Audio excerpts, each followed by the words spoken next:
Good evening. My name is Simon Quentin Lapius, SQ Lapius. I'm a retired physician, and I'm here to present a new model for healthcare, or rather medical care, which I consider the spine of the healthcare system. The entire story can be seen on a website called www.the-public-option.com, and don't be afraid of the term public option, which has been demonized by doctrinaire politics for the last several months. My purpose in placing this on YouTube is obviously to gain a wider audience in order to influence the Congress and the Senate. The idea of this new system would be to separate primary care from the present system, create a standalone primary care system for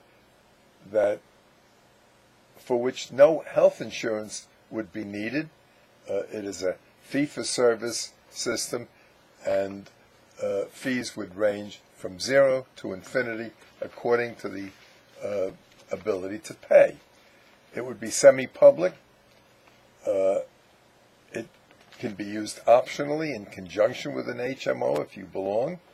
It's not coercive, and it would exist side by side with private medicine. In other words, we'd have a public component, semi-public component, which are existing now. There are 8,000 of them in America, and they're called Primary Care Centers of America, and they are staffed currently by a pediatrician, primary care physician, internist, and gynecologist. In these centers, as I propose them, a patient would get a complete history and physical examination. The history would be exhaustive, and the physical examination would be complete. The physicians in these centers would be capable of reading cardiograms, applying casts, giving allergy shots, and generally doing things that a doctor should be able to do. Take something, a speck of dust out of an eye, use a slit lamp, apply a cast on a sprained wrist. They should know how. In other words, they should do things that family doctors normally did and should be doing, but are doing all too seldom in the environment that currently exists. These centers would decongest emergency rooms. That would save a lot of money to the system, and they would save young people considerable amounts of money, because the young people could go to the primary care centers when they had minor medical problems, and then buy short-term, 1 to 2 year major medical policies for hospital care, surgery, or catastrophic care.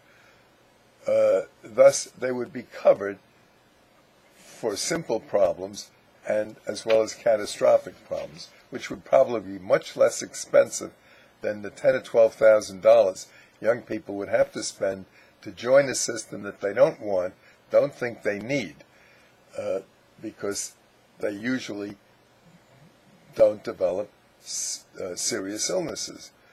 And the primary care physicians would be available to them at all time.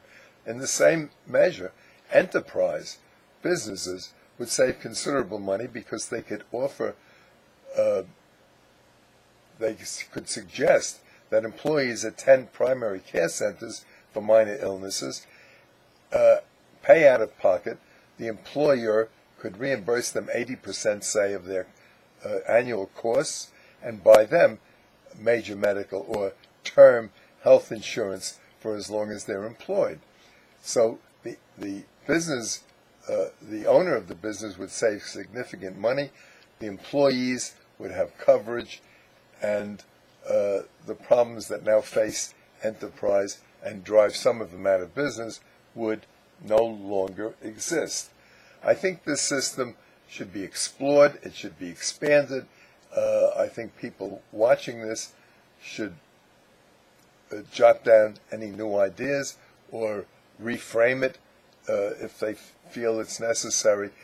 But it has the ingredients of a bicameral system, public and semi-public and private, living side by side, which would satisfy the needs of the citizenry of the United States in a much more comprehensive manner and much less costly than the systems that are now being contemplated by the Congress of the United States.